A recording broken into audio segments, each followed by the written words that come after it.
it was actually the day after I flew back to Washington, and Julie had taken pictures of it and shared that story with me, and I thought, my kids are spending way too much time in the finance office. But we are incredibly lucky to have them on the campaign trail with us.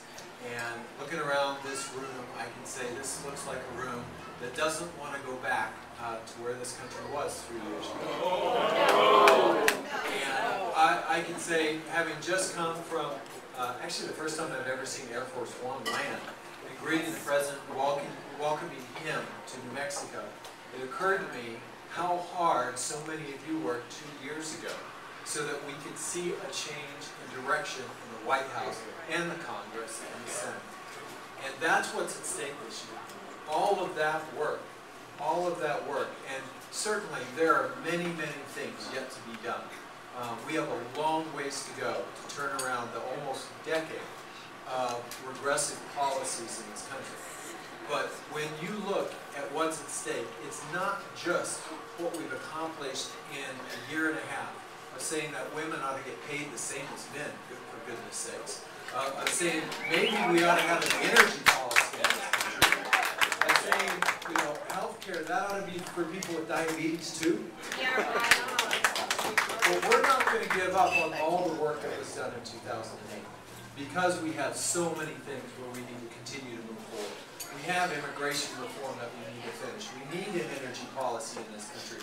We need to keep moving our economy forward, for goodness sakes. And going back to the exact things that put us into this mess in the first place, all the policies of the past, of giving tax breaks to millionaires and billionaires and saying, well, we'll just pay for it by raising the retirement age of Social Security from 65 to 70.